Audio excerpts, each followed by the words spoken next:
Hello my dear students, welcome back to my YouTube channel maths PSN। तो चलिए आज हम लोग देखते हैं इनवर्स ट्रिग्नोमेट्रिक फंक्शन के कुछ इंपॉर्टेंट फार्मूले। हालांकि ये सारे फार्मूले, इन्हीं फार्मूले से आपके सारे क्वेश्चन सॉल्व होंगे। तो क्वेश्चंस हम लोग नेक्स्ट लेक्चर में करेंगे। आज हम लोग केवल फार्मूले जानेंगे क्योंकि ट्रिग्नोमेट्रिक इनवर्स फंक्शन के लिए फार्मूले बहुत इंपॉर्टेंट है। तो चलिए देखते हैं सबसे पहला फार्मूला क्या है।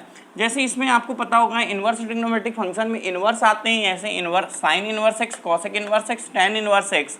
अब इनकी जो रेंज होती है -π/2 से +π/2 होती है, यानी कि इसमें जो भी आंसर आएगा वो -90 से +90 के बीच में आएगा। -90 + 90 क्या होता है? -90 का मतलब हो गया यहाँ 0 और 90 यहाँ पर, यानी आपका जो भी आंसर आएगा वो फर्स्ट क्वाड्रेंट और फोर्थ क्वाड्रेंट में आएगा। इसी प्रकार cos inverse x, sec inverse और एक्स और कॉट इनवर्स एक्स का जो आंसर आएगा वो 0 से पाई के बीच में आएगा। यानी 0 से पाई का मतलब 0 ये हो गया, π/2 ये हो गया, पाई इधर हो गया। यानी कि आंसर जो आएगा आपका फर्स्ट क्वाड्रेंट या सेकंड क्वाड्रेंट का आएगा। यानी एक्स अगर प्लस में है तो ये 100% श्योर है आपका जो आंसर आएगा वो 0 से 90 डिग्री के बीच में ही आएगा। और एक्स अगर निगेटिव है तो इन केस में sign inverse x, cosec inverse x, tan inverse x में जो आंसर आएगा वो -90 से 0 के बीच में आएगा, यानी कि निगेटिव आएगा। और अगर आप देखें cos inverse x, sec inverse x, cot inverse x, इनमें एक्स अगर निगेटिव है तो आपका आंसर आपका सेकंड क्वाड्रेंट यानी -90 से 180 के बीच में आएगा। यानी कि एंगल प्लस में होगा, 90 से 180 के बीच में कुछ ना कुछ एंगल होगा, क्योंकि इसमें ये निगेटिव वैल्यू देता है। तो आपको ये याद रखना है कि इसकी क्या रेंज है। तो इन तीनों की रेंज सेम है, -90 से +90, और इन तीनों की रेंज है 0 से पाई। अब चलते हैं, देखिए आगे तीसरा, चौथा, पांचवा, इन तीनों को आप ध्यान से देखिए। थर्ड, फोर्थ, फिफ्थ में इन तीनों को एक साथ देखिए और इन तीनों को एक साथ देखिए, आपको समझ में आ जाएगा। ये जो तीन है इनमें अगर साइन इनवर्स -x है, मान लीजिए -1/2 है, तो माइनस बाहर आ जाएगा, साइन इनवर्स 1/2 हो जाएगा। यानी कि sine inverse -x = minus sine inverse x, cosec inverse -x = minus cosec inverse x, tan inverse -x = minus tan inverse x। यानी कि इन तीन में क्या होता है, इन्हीं तीन की बात कर रहे हैं। इन तीन में अगर अंदर माइनस में कोई भी वैल्यू लिखी है तो माइनस सीधे सीधे बाहर आ जाता है, बची हुई वैल्यू आप एज इट इज लिख देते हैं। बाकी तीन में देखिए कॉस इनवर्स -x, इन तीन में देखिए, बाकी ध्यान से देखिए, इन तीनों में क्या होता है, पाई माइनस कॉस इनवर्स x हो जाएगा। अगर कॉस इनवर्स -x है, जैसे कॉस इनवर्स -1/2 है, तो आंसर आएगा पाई माइनस कॉस इनवर्स 1/2। और कॉस इनवर्स 1/2 कितना होता है, 60 डिग्री होता है। यानी कि 180 - 60 कितना हो जाएगा, आपको 120 आंसर आ जाएगा।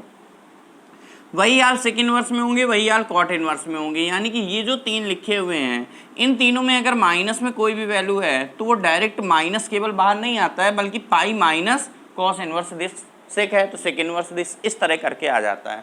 तो ये इंपॉर्टेंट फार्मूले, 8 फार्मूले लिखे हुए हैं, ये आपको समझ में आ गए होंगे।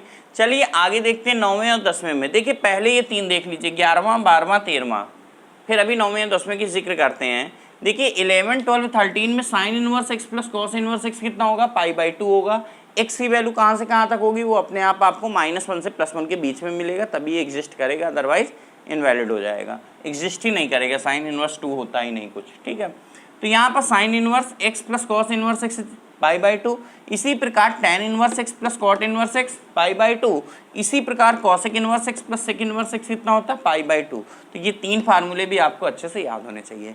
बात करते हैं 9वें और 10वें फार्मूले की। तो ये दोनों फार्मूले क्या कह रहे हैं, tan inverse x plus tan inverse y = tan inverse x plus y upon 1 - xy।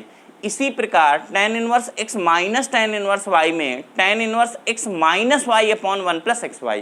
अगर प्लस की जगह माइनस करेंगे तो यहाँ भी प्लस की जगह माइनस और माइनस की जगह प्लस हो जाएगा, यानी कि दोनों चेंज हो गए। प्लस वाले में पहले प्लस नीचे माइनस, माइनस वाले में ऊपर माइनस नीचे प्लस। ये याद रखिएगा कि जैसे आपने tan ऑफ a + b के फार्मूले पढ़ते थे, उसी से मिलते जुलते फार्मूले हैं। उसमें tan a + tan b upon 1 - tan × tan b होता है। यहाँ पर भी x + y अपॉन 1 - xy, इस तरह से होगा। जैसे ये tan के होते हैं उसी प्रकार कॉट के होते हैं, बट कॉट के याद रखने की आपको जरूरत नहीं है। आपका केवल tan inverse x + tan inverse y और tan inverse x - tan inverse y से काम चल जाएगा। कॉट वाली याद रखने की जरूरत नहीं है। अब चलते हैं आगे, पहले फार्मूला ही देख लेते हैं, फिर इन दोनों की बात करते हैं।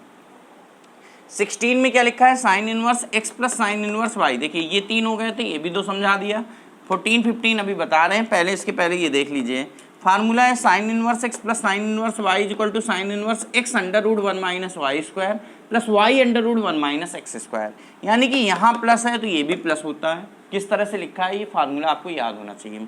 अगर यहाँ पर माइनस होता है, इसी में चेंज कर रहे हैं अगला फार्मूला, अगर यहाँ माइनस होता है तो बस फर्क इतना है कि बीच में प्लस की जगह आपका भी क्या हो जाता है, माइनस हो जाता है। इसी प्रकार cos inverse x plus cos inverse y कितना होगा, cos inverse x y minus under root 1 minus x square under root 1 minus y square होगा।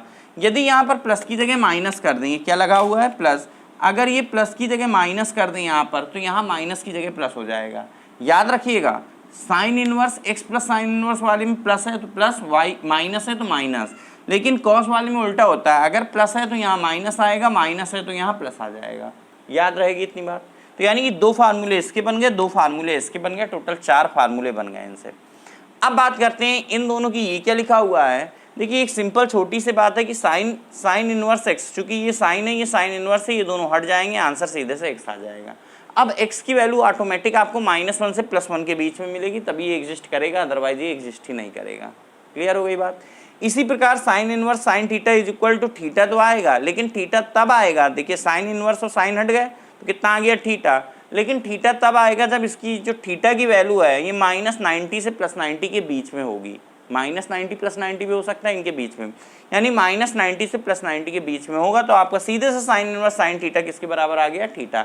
अगर यहाँ 30 है तो 30 आ जाएगा, लेकिन अगर यहाँ मान लीजिए 120 है, रेंज क्रॉस कर गया, -90 से +90 होता है साइन इनवर्स में। देखिए साइन इनवर्स में क्या होता है, -90 से +90 होता है, तो साइन इनवर्स में अगर ये -90 से +90 है, -90 से ये वाला थीटा +90 है, तब तो साइन इनवर्स में जो रेंज होता है वो आंसर आता है -90 से +90 के बीच में, तो डायरेक्ट आपका आंसर वही आ जाएगा। लेकिन अगर थीटा 120 है, 240 है, या 285 है, या 290 है, कुछ इस तरह के, या 300 है, इस तरह का थीटा लिखा है तो आपका आंसर 300, तो 300 थोड़ी ना आ जाएगा, फिर तो गलत हो जाएगा।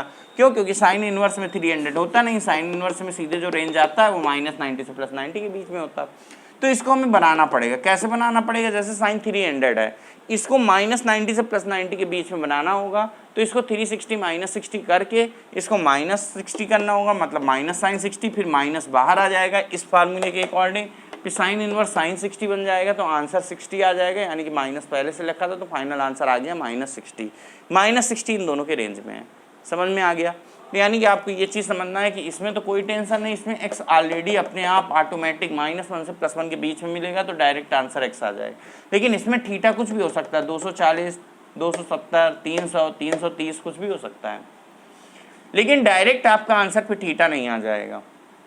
आपको रेंज, क्योंकि आपको पता है साइन इनवर्स -90 से +90 के बीच में होगा, तो उसी के अकॉर्डिंग आपको बनाना होगा।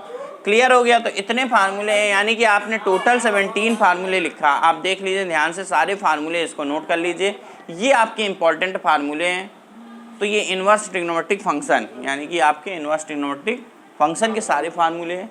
इतने फार्मूले आप अच्छे से याद कर लीजिए, आपके इन्वर्स ट्रिग्नोमेट्रिक फंक्शन के आपके सारे क्वेश्चंस आराम से आसानी से याद मतलब हो जाएंगे, सॉल्व हो जाएंगे, फिर कोई भी दिक्कत आने वाली नहीं है। क्लियर हो गई ये बात, ठीक है। तो आज हम लोग ने फार्मूले जाना, मिलते हैं नेक्स्ट क्लास में। नेक्स्ट क्लास में इन्हीं फार्मूले के हम लोग क्वेश्चंस करेंगे, क्योंकि आपके जो क्वेश्चंस हैं वो इन्हीं फार्मूले, जितने भी फार्मूले लिखे हैं इन्हीं फार्मूले बेस्ड क्वेश्चंस आते हैं। काफ़ी इंपॉर्टेंट क्वेश्चंस है, जितने भी इंपॉर्टेंट क्वेश्चन होंगे कुछ क्वेश्चंस उसमें से उठाएंगे, इंपॉर्टेंट क्वेश्चंस उठाएंगे और उसको हम लोग सॉल्व करेंगे। ठीक है, चलिए मिलते हैं फिर नेक्स्ट क्लास में। नेक्स्ट क्लास में हम लोग यही फार्मूले एक बार और रिवाइज कर लेंगे, फिर उसके बाद क्वेश्चन से स्टार्ट करेंगे। ठीक है, अभी तक हमारे चैनल को सब्सक्राइब नहीं किया, चैनल सब्सक्राइब कर लीजिए, वीडियो को लाइक कीजिए, शेयर कीजिए, कमेंट कीजिए। कमेंट बॉक्स में बताइए और कौन कौन से टॉपिक आपको पढ़ना है, किस किस टॉपिक के फार्मूले आपको जानना है। ठीक है बच्चों, तब तक के लिए ओके, बाय बाय और थैंक यू।